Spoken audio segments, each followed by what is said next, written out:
All right, I am Robert Lentini. Welcome to a solo edition of the Ridiculously Lame Wrestling Show, episode 37. I believe we got a lot to talk about. We got Jey Uso's surprise appearance on SmackDown, what that means for the Bloodline, Jey Uso's Intercontinental Championship title defense against Bron Breakker this Monday night. But I want to start with AEW and WrestleDream and that just tragic, terrible, horrific, embarrassing episode of AEW Dynamite this past Wednesday night.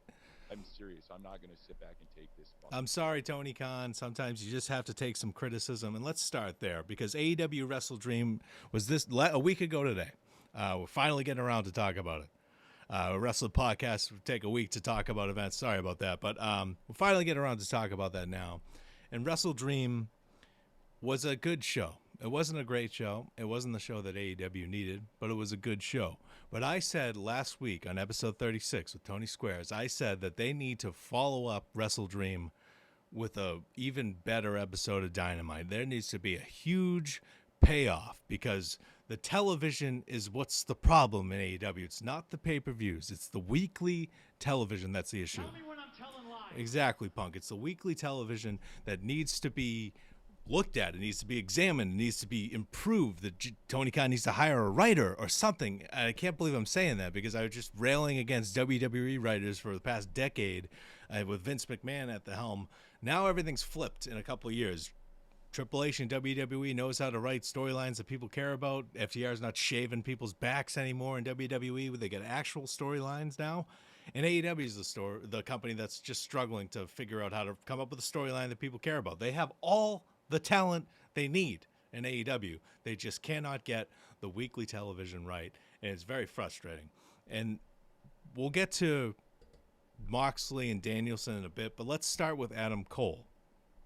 Because Adam Cole returned after a year and a half, 7 years, however long he's been gone since his career almost ended from jumping off an entrance ramp. However long Cole's been gone, he's had a hell of a long time. You know, Chug's there on Twitch. He's had a hell of a long time to come up with a promo. His return promo. You'd think you'd want to spend hours writing out and know exactly what you're talking about. But that's not what happened with Adam Cole's return promo. He returned at WrestleDream following the TNT Championship match between Jack Perry and Shibata, that instant classic that everybody's still talking about. Nobody's talking about it at all. But anyways, TNT champion Jack Perry, he retained, obviously, because he was facing Shibata. Why is that a pay-per-view match? But anyways, Daniel Garcia attacks Jack Perry after the match. MJF shows up. He hates Danny Garcia. He attacks Danny Garcia. Adam Cole returns. He gets a babyface pop. Makes sense. Nobody's seen him in a while, but it doesn't make sense as storyline that he'd be a babyface, but it makes sense in that moment for fans to cheer him because they hadn't seen him in a while. He gets down to the ring. MJF mocks him. What are you actually gonna run to the ring, you injured bastard, pretty much? And Cole rushes down to the ring. He can run. His ankle's healed. Glory, hallelujah. Adam Cole can walk again. He gets to the ring. They brawl. And then on Dynamite, he kicks off Dynamite. Adam Cole does. As a babyface, again, with the chance and the boom. But once you get past the boom, everything went downhill for Adam Cole on Dynamite. It was a terrible, terrible promo. Terrible explanation as to why. Just to recap here real quickly. In storyline, Adam Cole has cost MJF the World Heavyweight Championship, the AEW World Championship, and he was revealed to be the Devil, the leader of the Undisputed Kingdom. That storyline that went on far too long, that culminated at AEW World's End. They named a pay-per-view after it in MJF's hometown of Long Island, New York. Adam Cole screwed over MJF and was revealed to be the Devil. So how the hell can you tell me that Adam Cole is supposed to be the babyface on the storyline now? I can't wrap my head around it. I don't understand it. I don't think I'll ever understand it. How you just assume that just so much time has passed, just come back and we'll just say you're a babyface. And a way to explain it, Cole, why don't you just disassociate from that whole faction we spent months and months building up? Just disassociate from the Undisputed Kingdom, which I don't blame AEW for disassociating Cole with the Undisputed Kingdom, Matt Taven, Mike Bennett, and Roderick Strong. Wardlow's supposed to be in there too, but Adam Cole didn't mention Wardlow during this promo. I think Wardlow's at the same cafeteria table with Ricky Starks talking about how they're going to get the hell out of there. That's what I'm guessing is going on. Wardlow has just been wasted away in AEW. They just can't figure out how to push a big man, it seems. Miro, the same thing. They just can't figure out how to... Wardlow's got to go to WWE, I'm assuming at this point. I don't know if he's going to be a success in WWE, but I know he's never going to be a star in AEW. We know that now. It's been years. You cannot argue that. And the fact that he was omitted from this promo, there's just basically Control-Alt deleting Wardlow's existence in the Undisputed Kingdom, which is hilarious. I think he had some kind of car accident or something recently, but the way he's just, we all know he's not coming back. And when he does come back, if he does come back, he's not going to be star on AEW television ever. Just look at what they've done with Brian Cage. He's just randomly in the Don Callis family now. I don't know if there's ever been was there an explanation as to why Brian Cage is in the Don Callis family? I know there was some kind of absurd trade with Jake Roberts, who's now the manager of LFI, because when I think Jake Roberts, I think luchadors, right? Just in your mind, when you think Jake Roberts, the first thing you picture is luchadors, right? Wrong. Nobody pictures luchadors except Tony Khan. Because that's who Jake Roberts is managing now. I don't get it. It sucks. But Brian Cage is just in the Don Callis family. We'll get to that segment in a few minutes. The Don Callis family promo on Dynamite pissed me off. But yeah, Adam Cole comes to the ring. And we're trying to figure out why he's a babyface now. And it appears Adam Cole doesn't know why either. So he had 16 months there on Twitch, chugs there, to come up with a promo better than this to explain why MJF is a heel. We know why he's a heel, but explain why in storyline we should hate Adam Cole and hate MJF and love Adam Cole. And we should be hating Adam Cole and loving MJF if this storyline made any semblance of sense. But instead we have Adam Cole as a babyface, and his explanation is that he doesn't like MJF's face, he doesn't like his hair. Basically a high school, even younger, kindergarten insults here. I don't like your face, your hair, your voice. Everybody hates you. Everybody thinks you're a scumbag. That was this promo. That's not enough to get me invested. And then MJF, 2 months ago, he's Mr. America. Now he's robe guy with wine. He interrupts. He's not in the arena for Dynamite. Why would he be? He's a big star. Why would he have to be there?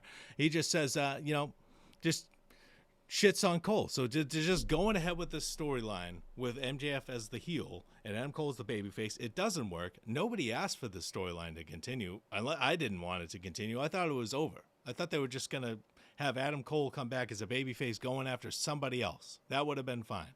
But have Adam Cole and MJF continue this rivalry with their roles reversed without any explanation, because in storyline, it would make sense for MJF to want to murder Adam Cole. It doesn't make sense the other way around, because Adam Cole's the bad guy in that storyline, but it's just been destroyed by injuries, and now they don't know what to do with it. I wish they would have just let it go. Say, hey, we lost that one. The Devil storyline, Undisputed Kingdom, we dropped the ball. We can't fix it. Let's just move on. I wish they did that, but they're still continuing with this storyline. And again, Adam Cole versus MJF at Full Gear, I'm assuming that's when that match is going to happen. Probably going to be great. Probably going to be the match of the night. But it's the weekly television that's the problem. It's the weekly television that is not improving. It's the weekly television that has an audience that's dwindling, and we saw that again this week with 630,000 viewers tuning into Dynamite, less than NXT. That's not good news. That's just not good news. Any way you slice it, the weekly television sucks. Let's just get to that Don Callis family promo quickly here. Don Callis, Kyle Fletcher betrayed Will Ospreay during the Triple Threat International Championship at AEW WrestleDream. Takeshita, Ricochet, Ospreay, Triple Threat match, right? We've been talking about this Don Callis screwdriver for months. He's got a screwdriver. He wanted Ospreay to use it. He refused. Fletcher decides to use the screwdriver on Ospreay in this match, costs him the championship. Takeshita wins the title. He's the international champion. On Dynamite, I'm expecting Don Callis to tell me why that happened. Why Kyle Fletcher decided to side with him and not Will Ospreay. It makes perfect sense in storyline that the Fletcher would do so, but I want to hear like an explanation, something I could sink my teeth into to get this storyline going here, other than these two guys used to be friends and now they're not. We didn't get any of that. We didn't get any of that from Don Callis. In fact, Don Callis decided to take a shot at wrestling journalists because they didn't ask Mariah May a question during the press conference following WrestleDream. Mariah May defeated Willow Nightingale, I believe, at WrestleDream, and to retain her title. And after the match, nobody had a question for her. The question I would ask is, when's Toni Storm coming back? Because that's the only thing that matters with Mariah May, it seems. Like, what What is there to ask Mariah May right now? You know, she's a great wrestler, but the storyline with Willow, who cared, if there was one, and we're all just waiting for Tony Storm to come back to restart that rivalry because they don't do anything. It was Chris Statlander not being built up properly. They don't build up anyone properly.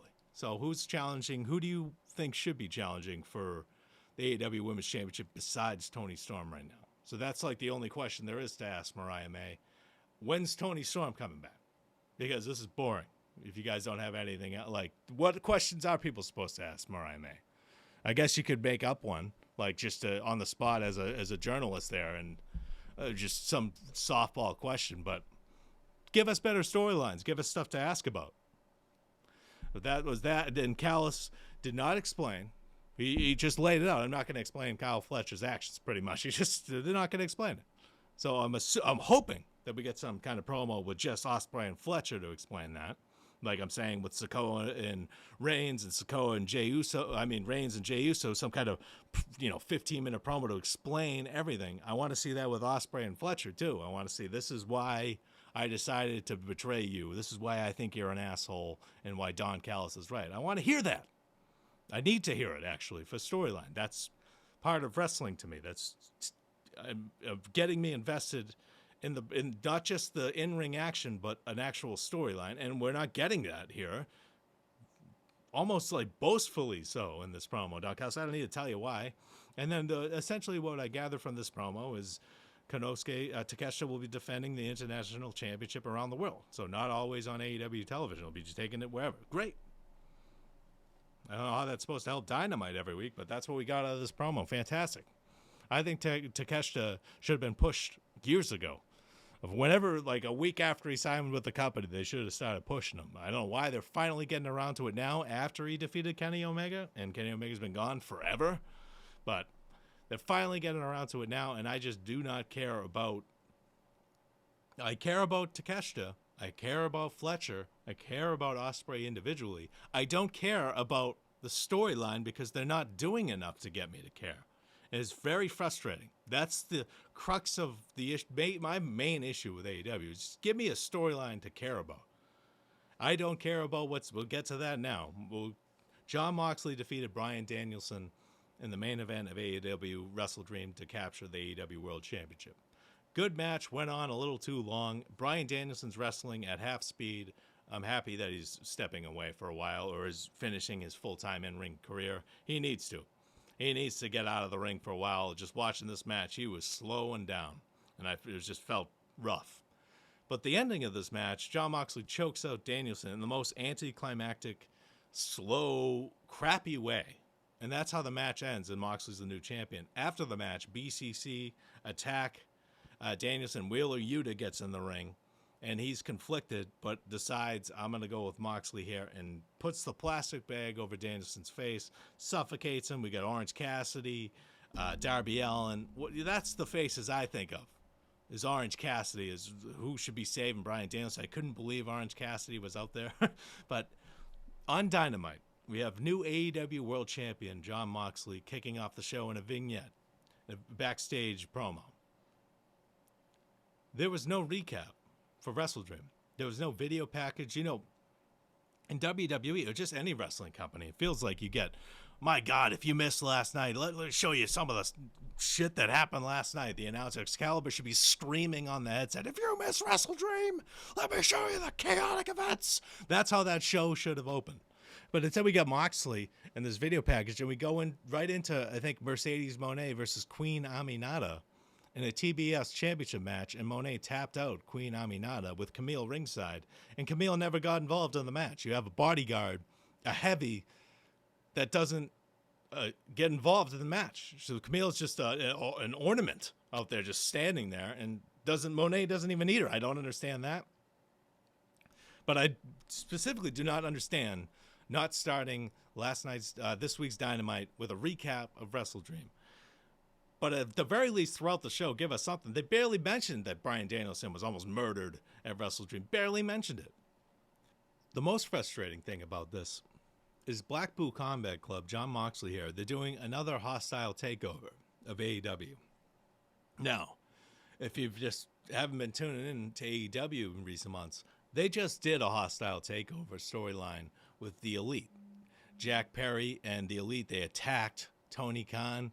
They hit Tony Khan with a Meltzer driver. Shad Khan showed up at the end of the show, the owner of the Jacksonville Jaguars, with his crazy mustache. And he just was bewildered. How could you do this to my son? And they didn't explain who Shad Khan was. And they just showed Shad Khan. But, you know, if you have the internet, you figure it out. But they should. They should on the show. Excalibur should be going. That's, my God, that's Tony Khan's father. But anyways, so Blackpool Combat Club tonight on this week's Dynamite are attacked by Dark Order in Top Flight. So these are the people in this storyline. These are the main people in this storyline to help AEW against this Jon Moxley's new crazy group of bandits here that are trying to take over this company. It's not their company anymore. It's Dark Order, Evil Uno, John Silver, Alex Reynolds. I don't even know if Stu Grayson's still in the company anymore. I know he asked for his release, or got released, and then came back. I think he's gone again. I don't honestly can't tell you. I like Stu Grayson too, but Dark Order was relevant years ago with Brody Lee and the Exalted One. It was epic. Brody Lee is the leader of the leader of Dark Order is one of my favorite things. R.I.P. to Brody Lee. But since he passed away, the Dark Order obviously took a major hit because that was their main guy. And I understand they have a role on AEW television. They've been there for a while, forever. And Dark Order's had some cool segments here and there. But the idea of the Dark Order versus in Top Flight, who's Dante Martin, Darius Martin, dude, just trade turns are getting injured, so they can never be teaming up together. The brothers that just constantly are injured. And Action Andretti, who defeated Chris Jericho 2 years ago. It's pretty much all I remember about Action Andretti. I don't understand why a Dark Order in Top Flight fighting for AEW.